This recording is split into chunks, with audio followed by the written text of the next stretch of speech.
ወብዙሃን ይትፌስሑ በልደቱ በመወለዱ ብዙዎች ደስ ይላቸዋል፣ ብዙዎችን ደስ ይላቸዋል። በስመ አብ ወወልድ ወመንፈስ ቅዱስ አሐዱ አምላክ አሜን። በዓለም ላይ የምትኖሩ ኦርቶዶክሳውያን የእግዚአብሔር ልጆች ሰላም እግዚአብሔር ይብዛላችሁ። ግንቦት 26 ቀን ኢትዮጵያዊ ጻድቅ አቡነ ሀብተ ማርያም ልደታቸው ነው። ኢትዮጵያ የብዙ ቅዱሳን ባለቤት ናት። የብዙ ታሪክ፣ የብዙ እሴት፣ የብዙ ባህል፣ የብዙ ስርዓት፣ የብዙ ሃይማኖት ባለቤት ናት። ኢትዮጵያ የብዙ ገዳማት፣ ኢትዮጵያ የብዙ ገድላት፣ ኢትዮጵያ የብዙ ቅዱሳን፣ ኢትዮጵያ የብዙ ታሪኮች ባለቤት ናት። ከመዶሮን ተታስተጋብ ጎሊሃት አይተክነፊያ ዶሮ በጫጩቶቿ ማለት በክንፎቿ ጫጩቶቿን ሰብስባ እንደምትገኝና ከነጣቂ አውሬ እንደምትታደቅ ኢትዮጵያ በውስጧ አድባራትን፣ ገዳማትን፣ ትውፊትን፣ ስርዓትን፣ ዶግማን ይዛ የምትኖር ሀገር ናት። ብዙ ቋንቋዎችን የምታስተናግድ ሀገር ናት። ኢትዮጵያ ማህፀነ ለምለም ናት። እነ አቡነ ተክለ ሃይማኖትን፣ እነ አቡነ መባጽዮንን፣ እነ አቡነ አሮንን ይልቁንም ደግሞ እነ አቡነ ሀብተ ማርያምን ይዛ የምትገኝ ሀገር ናት። በነገስታት ደረጃ እነ ቅዱስ ላሊበላ፣ እነ ቅዱስ አርቤ፣ እነ ቅዱስ ናኩቶ ለአብን፣ እነ ቅዱስ ገብረ ማርያምን፣ እነ ምኒልክን፣ አፄ ኃይለሥላሴን፣ አብርሃ ወአጽብሃ ነገስታት ይዛ የምትገኝ ሀገር ናት። ትናንት በንግስናቸው ዛሬ በረድኤታቸው ይዛ የምትገኝ ሀገር ናት። እንግዲህ ከቅዱሳኑ መካከል አቡነ ሀብተ ማርያም በጥቅል ሐሳብ ጽንሰት አለ፣ ልደት አለ፣ እረፍት አለ ለቅዱሳን ማለት ነው። ስለዚህ ነሐሴ 26 ቀን ጽንሰታቸው ነው። ግንቦት 26 ቀን ልደታቸው ነው። ህዳር 26 ቀን ደግሞ እረፍታቸው ነው።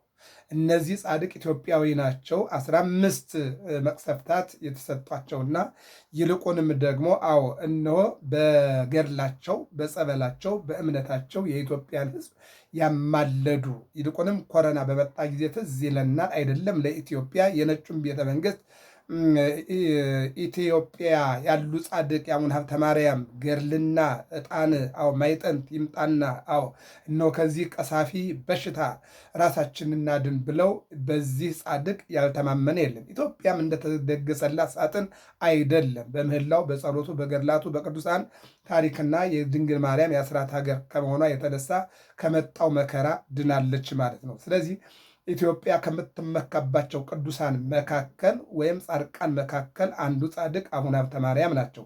መዝሙረኛው ልበ አምላክ ዳዊት በመዝሙር 111 ላይ ብፁዕ ብእሲ ዘይፈርዮ ለእግዚአብሔር፣ እግዚአብሔርን የሚፈራ ሰው ብፁዕ ነው። እግዚአብሔርን የሚፈራ ሰው ብፁዕ ነው። እንኳንስ ዓለምን መንነው ንጽ ጠብቀው ድንግልና ጠብቀው የተጓዙ ይቆርና ከጌታ ጋር በቀኝና በግራ ከተሰቀሉት አንዱ በቀኝ የተሰቀለው ጥጦስ ወይም የማናይ የተባለው እግዚአብሔርን አትፈራውምን? አሁንስ እግዚአብሔርን አትፈራውምን?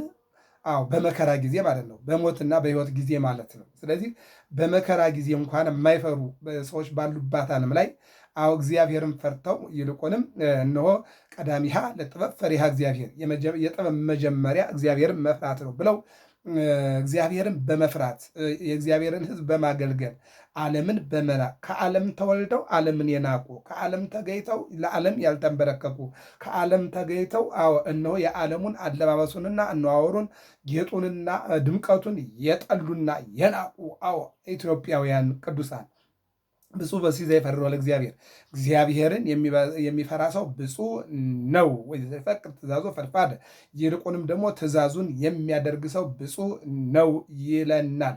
በማቴዎስ ወንጌል ምዕራፍ 10 ላይ እንደምንመለከተው ደግሞ እኔን የተቀበለ የላከኝን ተቀበለ። ነቢይን በነቢይ ስም የተቀበለ የነቢዩን ዋጋ ያገኛል። መምህሩን በመምህሩ ስም የተቀበለ የመምህሩን ዋጋ ያገኛል።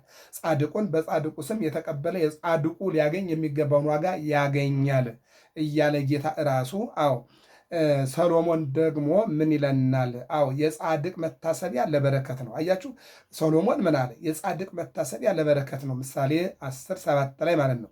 ጌታ ደግሞ ምን አለ? በጻድቁ ስም የተቀበለ የጻድቁን ዋጋ ያገኛል። መታሰቢያውን ያደረገ የጻድቁን ዋጋ ያገኛል ማለት ነው። ጌታ ደግሞ መምህሩን በመምህሩ ስም የተቀበለ ነቢዩን በነቢይ ስም የተቀበለ የነቢዩን ዋጋ ነቢዩ የሚያገኘውን ዋጋ ያገኛል አለ። ሰሎሞን ምን አላስቀድሞ? አዎ የጻድቃን መታሰቢያ ለበረከት ነው፣ የኃጥአን ስም ግን ይጠፋል አለው። ጻድቅ አዎ የጻድቅ መታሰቢያ ለበረከት ነው አለ። የጻድቅ መታሰቢያ ለበረከት ነው ሲል የኃጥአን ስም ግን ይጠፋል። እኛ ጻድቃንን መታሰቢያቸውን የምናደርገው የእነሱ በረከት በእኛ ላይ እንዲያድርና በረከተ ቅዱሳን በእኛ ላይ እንዲመጣ ነው። መዝሙረኛው ልበ አምላክ ዳዊት እንዲህ ይለናል። መጀመሪያ ይገርምኛል፣ ገና ነቢዩን 150 ዳዊት መዝሙር ሊደርስ መጀመሪያ ቁጥር ምዕራፍ መዝሙር ነው የሚባለው። መዝሙር 1 ላይ ምን ይላል? ፍካሬ ዘጻድቃን ወዘኃጥአን አለ። ምን አለ? ምስጉን ነው አለ። ምን አለ? እንዲህ ነው የሚጀምረው ባለ ምስጉን ነው አለ።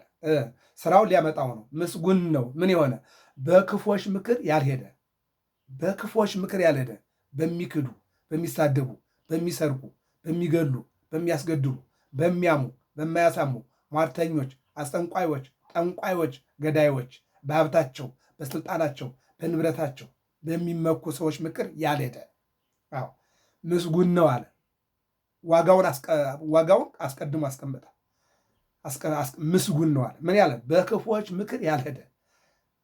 ዛሬ አማካሪ አዎ ስራ ያጠፋል። አማካሪ ጉዞ ያደናቅፋል። አማካሪ ትዳርን ያበላሻል። አማካሪ አገልግሎትን ያበላሻል። መጥፎ አማካሪ አዎ መጥፎ ህይወትን ያመጣል። መልካም አማካሪ መልካም ነገር ያመጣል። በዓለም ላይ መሪዎች የሚቸገሩበት የአማካሪ ጉዳይ ነው።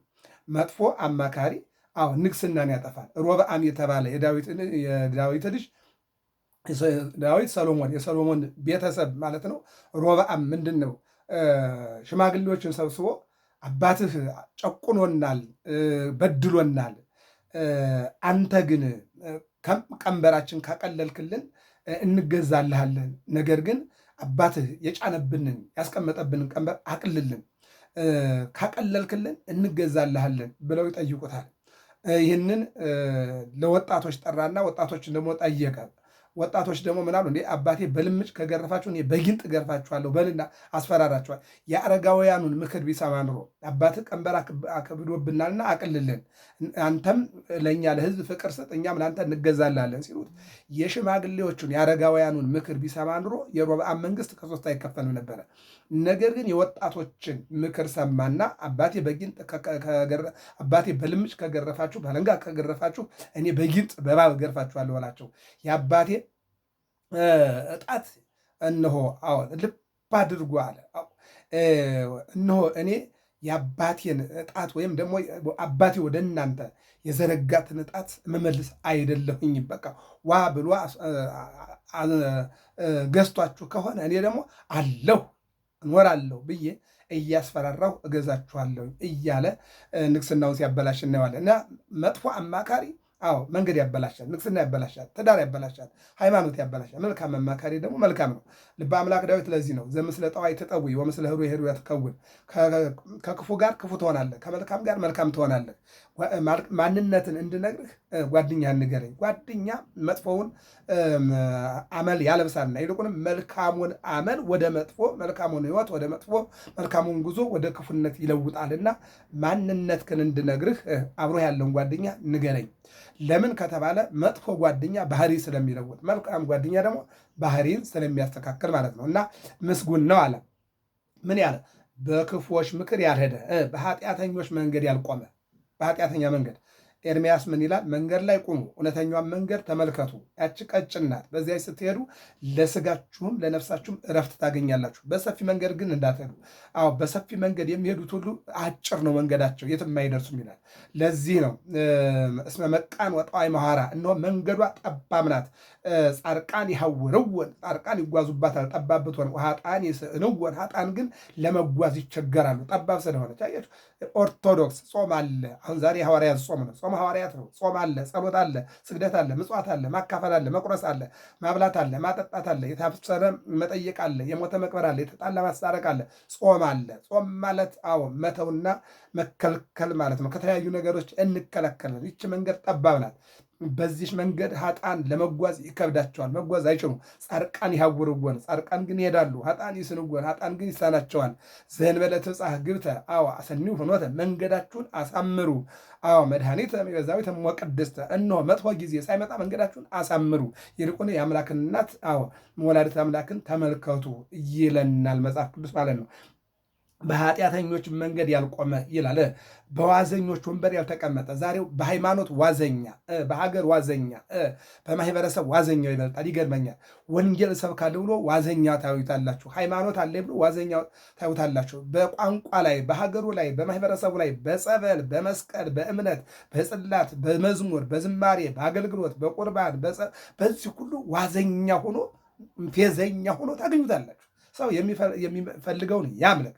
ነገር ግን የሰውን እምነት በዋዘኛነት ማቆሸሽ አይገባም ይላል። በዋዘኞች ወንበር ያልተቀመጠ ነገር ግን በእግዚአብሔር ሕግ ደስ ይለዋል፣ ሕጉንም በቀንና በሌሊት ያስባል። እርሱም በውሃ ፈሳሾች ዳር እንደተተከለች ፍሬዋን በየጊዜዋ እንደምትሰጥ ቅጠሏም እንዳይረግፍ ዛፍ ይሆናል ይላል። ከዚህ ውስጥ የምናየው የጻድቁን ሕይወት ነው። ጻድቁ በወንዝ ዳር እንደተተከለች ተክል ሁልጊዜ እንደምታፈራ ፍሬዋን እንደምትሰጥ የጻድቁ ዛሬ የሎሚ በረከት፣ የገድል በረከት፣ የጸበል በረከት፣ የተአምራት በረከት፣ የቃል ኪዳን በረከት፣ ይህ ሁሉ የማይነጥፍ የጻድቁ በረከት ነው ማለት ነው። እና በረከተ ቅዱሳን እግዚአብሔር እንዲያድለን አይምሩ ከመተሰባ እግዚአብሔር በጻድቁ እንደተገለጠ እወቁ ይላልና በቅዱሳኑ እንደተገለጠ እግዚአብሔር እንድናውቀው መልካም ፈቃድ ይሆንልን። አሁን ሀብተ ማርያም አባቱ ፍሬ ቡሩክ እናቱ ዮስቲና ይባላሉ። ሀገሩ ኢትዮጵያ ነው ይልና ቅድስት ዮስቲና ይህ ዓለም ለምን በማለት ወደ ገዳም ገብታ ነበር ይላል። አማን መነኑ ሰማይ ተጣዕማ ለዛ ዓለም።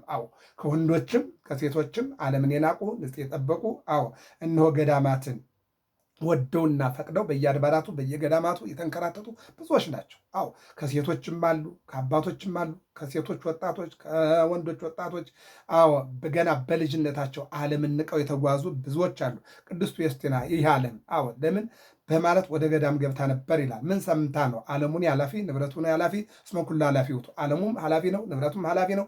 ጌጥም ውበትም ሀብትም ንብረትም ቤትም ኃላፊ ነው። እስመ ኩሉ ኃላፊ፣ ሁሉም ያልፋል።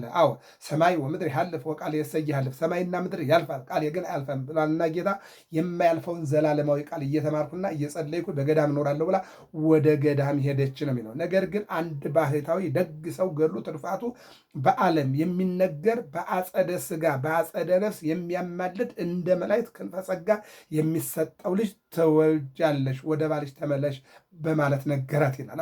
እሷ ከዚህ በኋላ በዓለም አልኖርም ብላ ዓለምን ንቃ ወደ ገዳም ሄዳ እየጸለየች ባለችበት ጊዜ እነሆ አንድ ባህታዊ ምን አላት?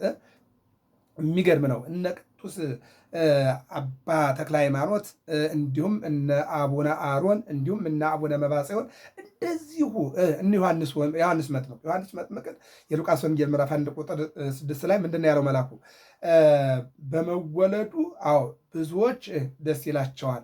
የብሉይ ኪዳን መሸጋገሪያ የአዲስ ኪዳን መጀመሪያ፣ ይልቁንም የክርስቶስን መምጣት መንገድ ጠራጊ አንድ ሲሆን 7 ታሪክ ያለው 7 ትሩፋት ያለው ስጦታ ያለው ይልቁንም በመወለዱ ብዙዎችን የሚያስደስት ከሴቶች ከተወለዱት አንድም ከሚወለዱ እንደሱ ያለ የማይኖርለት አምላኩን የሚያጠምቅ ልጅ ትወልዳለህ ዮሐንስ ትለዋለህ። ፍስሐ ደስታ የኤልሳቤጥ መከራዋና ጭንቀቷ ሐዘኗ ተወግዶ በደስታ ታገኛለችና ይህንን ደስታን የሚያመጣ ደስታን የሚመራ ልጅ ትወልዳለህ ብሎታል ዘካርያስ ማለት ነው። እና መወለዱ ለአንተና ለኤልሳቤጥ ብቻ አይደለም፣ በመወለዱ ብዙዎች ደስ ይላቸዋል።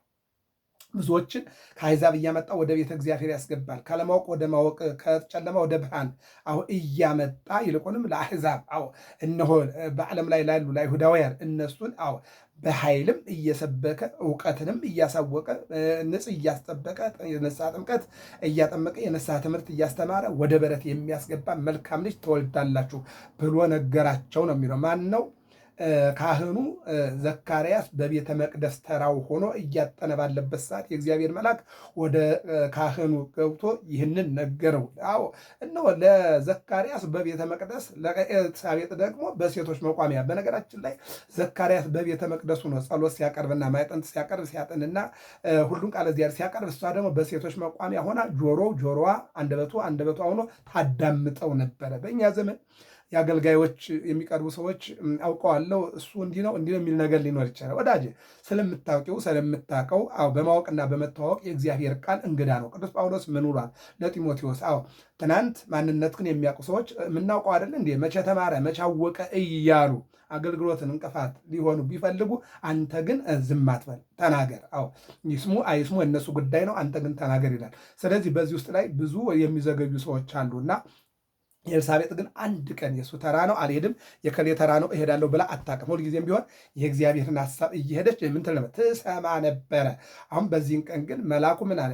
በመወለዱ ብዙዎች ደስ ይላቸዋል። ዮሐንስ ይወለዳል ተባለ። ዮሐንስ ተወለደ። ለጊዜው የእናት አባቱን ችግር ፈታ። በተለይ የኤልሳቤጥን ነቀፌታ አስወገደ። ከዚያ በኋላ የአባቱን ደግሞ አንደበት ከፈተ። ከዚያ በኋላ ደግሞ እንደሚታወቀው በማቴዎስ ወንጌል ምዕራፍ 3 ቁጥር 1 ጀምሮ እንደምናየው የሉቃስ ወንጌል ምዕራፍ 3 ላይ እንደምንመለከተው ተራራው ዝቅ ይበል ኮረብታው ሚቅና፣ አምላክ መጥቷልና ከኔ በፊት የነበረ ከኔ በኋላ እየመጣ ነው ያለውና በእጁ መንሽ አለ ያጠራል፣ ስለዚህ ተመለሱ እያለ ያስተምር ጀመረ ይላል። የተመለሱ ምን ሆኑ ማለት ነው? እነሆ ወደ በረቱ ገብተው አምላካቸውን እግዚአብሔርን አግኝተው ለውጥ ብቻ አይደለም ድህነት አግኝተዋል ማለት ነው። ጻድቁ አቡነ ሀብተ ማርያምም የሆናቸው እንግዲህ እናት ባህታዊው ምን አለ? በጎ ልጅ መልካም ልጅ ኑሮ እንደ መላእክት ነው። እንደ ምድራዊ መልአክ የሚባል ልጅ ተወልጃለሽ።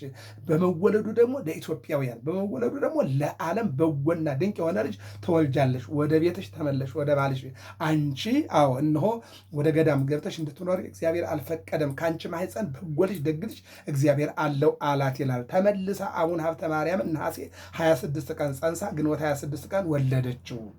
ይህ ነው እንግዲህ የነገው ታሪክ የሚሆነው። ዛሬ ዋዜማ ነው፣ ነገ ዕለቱ ነው። ነሐሴ 26 ቀን ጸነሰችው፣ ግንቦት 26 ቀን ወለደችው። በአገልግሎት ዘመን ቆይቶ ህዳር 26 ቀን ደግሞ እረፍት ነው ብላ የኢትዮጵያ ኦርቶዶክስ ተዋሕዶ ቤተክርስቲያን ይህን ጻድቅ ታከብራለች። ባደገ ጊዜም እግዚኦ መሐረነ ክርስቶስ እያሉ ሲጸልዩ ሰምቶ ይህች ጸሎት መልካም ናት። ወደ ቤተክርስቲያን ሄዶ ቅዳሴ ሲያስቀድስ እግዚኦ መሐረነ የሚለውን ማሕዘኒ ቃል ሰምቶ ይህች ጸሎት በጣም ደስ ትላለች ብሎ ከሁሉ አገልግሎት መረጣት ይላል። ራስን መመልከት፣ ራስን ማየት፣ እግዚኦ መሐረነ ክርስቶስ ክርስቶስ ሆይ ማረን፣ ክርስቶስ ሆይ ይቅር በለን የሚለውን ባደገ ጊዜ እግዚኦ መሐረነ ክርስቶስ እያሉ ሲጸልዩ ሰምቶ ይህች ጸሎት መልካም ናት፣ ዓለም ከክፉ ምኞትና ከገሃነመ እሳት ይድንባታል ብሎ ሌት ተቀን ከቤተሰቡ ተደብቆ ይጸልይ ጀመራል። ዓለም ከክፉ፣ ዓለም ከመከራ፣ ዓለም ከስደት፣ ዓለም ከሞት፣ ዓለም ከእንቅፋት ይድንባታል በዚህች ጸሎት ብሎ እግዚኦ መሐረነ ክርስቶስ እያለ 41 ጊዜ አይደለም ሌሊቱን ሙሉ ሲጸልይ ያድር ነበረ። ከእናት አባቱ ተደብቆ ሲጸልይ ከዕለታት አንድ ቀን የአባቱን በጎች ሲጠብቅ ጓደኞቹ እሸት አምጥተው እንብላ ይሉታል። እሱ ግን ያመጣችሁበትን ስለማላቅ አልበላም አላቸው። ወዲያው የማንችለው ኃይለኛ ዝናብ መጥቷልና በፍጥነት ወደ ቤታችን እንሂድ ቢላቸው ነፋስና ደመና ሳይኖር ከእኛ የተለየ ዓይን አለህን በማለት ዘበቱበት ይላል። እሱ ግን የእግዚአብሔር ሰው ጻድቅ ስለነበረ ኤልያስን እንመልከተው። አክዓብን ምንድን ነው ብሎ የላከበት ለግያዝ ማለት ነው ለእንትና ለዮናስ ማለት ነው። ሂድና ኑሮ የመጣ ዝናብ ከባድ ነውና አደገኛ ዝናብ መጣና ወደ ቤት ግባ በለዋል። አሁን በሰማይ ደመና የለም፣ በመሬት ደመና የለም። ነገር ግን ኤልያስ ዮናስን እስኪ ብቅ በል እያለ ደመና ላይ ትንሽዬ ደመና ከባህር ወጣች አለ። ወደ ሰማይ ወጣችና እየሰፋች ልጅ አሁን ዓለምን ልሸፍን ነው አለ።